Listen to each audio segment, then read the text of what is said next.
నిలబడ్డప్పుడు ఒక సామాజిక వర్గానికి చెందినటువంటి కొంతమంది ఎమ్మెల్యేలు మంత్రులే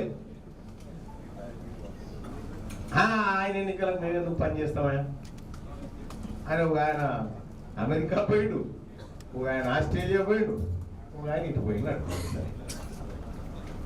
నన్ను అడిగిన ఆ రోజు విలేకరులు చాలా మంది, ఏంది మరి మీ పార్టీ నాయకులే నీకు సహకరిస్తలేరు కదా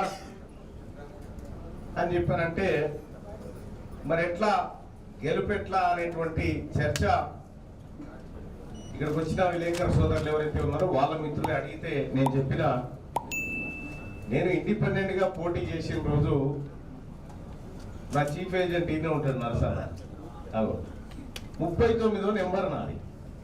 బ్యాలెట్ 70-73 మంది పోటీ చేస్తే 39వ నెంబర్ ఇండిపెండెంట్ గా పోటీ చేస్తే ఆ రోజు పట్టభద్రులంతా ఇంత పేపర్ నిండి ఉన్నటువంటి బ్యాలెట్ పేపర్ లో 39వ నెంబర్ యాడుందని ఎంకులాడుకొని అద్దాలు సరి చేసుకొని 1,00,000 ఓట్లు గుద్దిపోయినారు.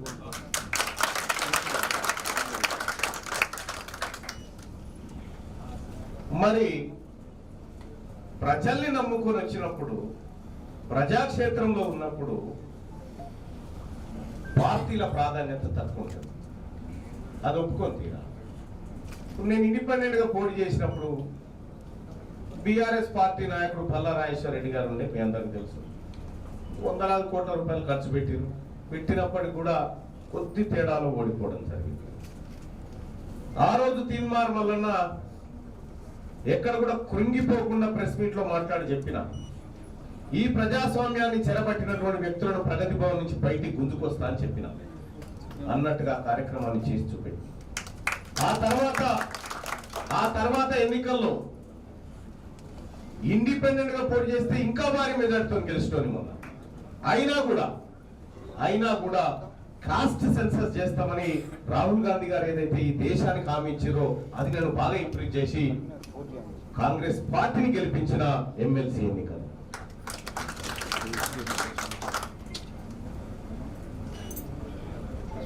చాలా మంది ఆందోళనకు గురైతా ఉన్నారు. ఒకప్పుడు బీసీల మీటింగ్ పెట్టినప్పుడు, సుందరయ్య విజ్ఞాన కేంద్రం ఇందిరా పార్క్ పెట్టినప్పుడు వాళ్ళు చూసి ఇంకేమైనా ఉంటే డొనేషన్ కూడా ఇచ్చిపోతుంది వాళ్ళే. కానీ ఇలా బీసీ మీటింగ్ అంటే నిద్ర పడతలేదు చాలా మంది. ఓ ఆందోళన, ఓ భయం, ఏం జరుగుతుంది ఎట్లా అనేటువంటి భయం. నా దగ్గరికి ఒక ఆయన వచ్చి, అన్నా నువ్వు పెద్ద ఉద్యమాన్ని తలకెత్తుకున్నావు, అవతలు ఉన్నదేమో సింహంతో కొట్లాడుతున్నావు అని చెప్తా ఉంటే, ఎవడరా పోయి సింహం అని నేను అనుకో. సింహం అయినా పులి అయినా దాంతో ఎదురుపడి కొట్లాడి చంపాలి దాన్ని. 2 రోజులు నీళ్ళు అందకపోతే అయిపోయి అదే చచ్చిపోతుంది కాదా. 2 రోజులు నీళ్ళు అందకపోతే దానికి ఆహారం అందకపోతే చచ్చిపోతుంది కదా. అది ఆ ఆహారం ఏడుంది, మీ తానే ఉండే ఓట్లలా. సింహం అయినా ఆమె పాపం ఢిల్లీ నుంచి ఒక పెద్ద మనిషి వచ్చింది, ఇన్ఛార్జ్ మీనాక్షి గారు. ఆమె చెప్తున్నారు, మీనాక్షి గారు ఆమె ఎయిర్పోర్ట్లో దిగంగానే కాంగ్రెస్ వాళ్ళట కొంతమంది ఆయనతో ఆమె బ్యాగులు మోసేందుకు గురికొచ్చిరట. ఏది రైల్వే స్టేషన్లో దిగంగానే బ్యాగులు మోసేందుకు గురికొచ్చిరట.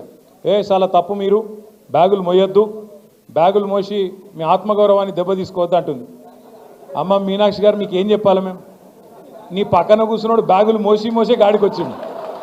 నీ పక్కన కూర్చున్నాడు బ్యాగులు మోసి అప్పుడు చంద్రబాబు బ్యాగులు మోసిండు, ఇప్పుడు ఢిల్లీకి బ్యాగులు మోస్తున్నాడు.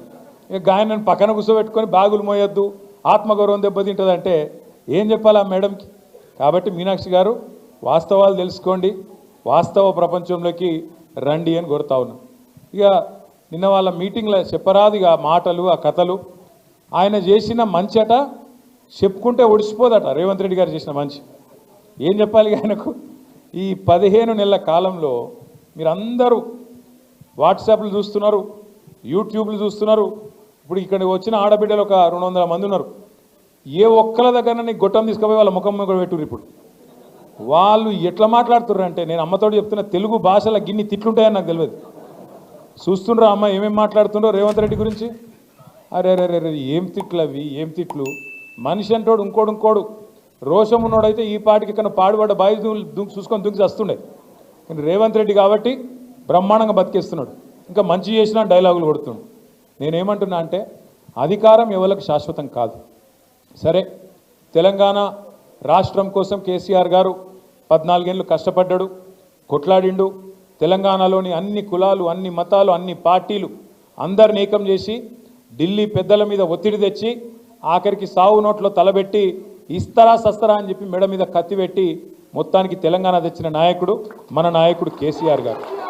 ఇవాళ ఇప్పుడే అక్క చెప్పింది, తెలంగాణలో ఎవరికి సంతోషం వచ్చినా దుఃఖం వచ్చినా కేసీఆర్నే యాద్ చేసుకుంటానని. ఎందుకు యాద్ చేసుకుంటారంటే, మన ఇంట్లో పెద్ద మనిషి కాబట్టి, మన బాపు లాంటోడు కాబట్టే కేసీఆర్ని ఇవాళ సంతోషం వచ్చినా దుఃఖం వచ్చినా తెలంగాణ సమాజం యాద్ చేసుకుంటున్నది. ఎక్కడ ఒక ముసలవ్వ దగ్గరకు పోయి అడిగినా, అవ్వా పెన్షన్ వస్తుందా అంటే, అవు కొడుక వస్తుంది, నా పెద్ద కొడుకు కేసీఆర్ ఇచ్చిన పెన్షన్ 2000 గదే వస్తుందని చెప్పి ఒక తల్లి చెప్తున్నది. ఒక ఆడపిల్ల తల్లి దగ్గర పోయి, ఏమా నీ బిడ్డ పెళ్ళైందా అంటే, లగ్గం చేసిన కొడుక 1,00,000 రూపాయలు వచ్చింది కేసీఆర్ ఉన్నప్పుడు, కళ్యాణ లక్ష్మి ఇచ్చిండు, ఆ కాన్పుకు పోతే ఆఖరి కేసీఆర్ కిట్ ఇచ్చిండు అని చెప్పి ఆ తల్లి చెప్తున్నది. ఇట్లా ఏ ఒక్కరిని కదిపినా, రైతు దగ్గర ఏ రైతు దగ్గర కనబడి మీరు అన్న పడ్డాది రైతు బంధు అంటే, ఎక్కడిది వీడు పచ్చి జూటగాడు ఉన్నాడు, కేసీఆర్ ఉన్నప్పుడే బాగుండే, కేసీఆర్ ఉన్నప్పుడు బ్రహ్మాండంగా ఆడ నాట్లేసే టైంకు దన్న మంచిగా టింగు టింగు అనుకుంటా పైసలు పడుతుండే, ఇక ఈయన వచ్చినాక పైసలు లేవు, రైతు బంధు లేదు, ఏం లేదు అని చెప్పి రైతులు తిడతా ఉన్నారు. ఇక ముఖ్యమంత్రి గారికి టింగు టింగు అంటే పడది, ఆయనకు టింగు టింగు అంటే నచ్చదు, ఎందుకంటే కేసీఆర్ అదికి వస్తాడు, అందుకే కొత్తది కనిపెట్టిండు.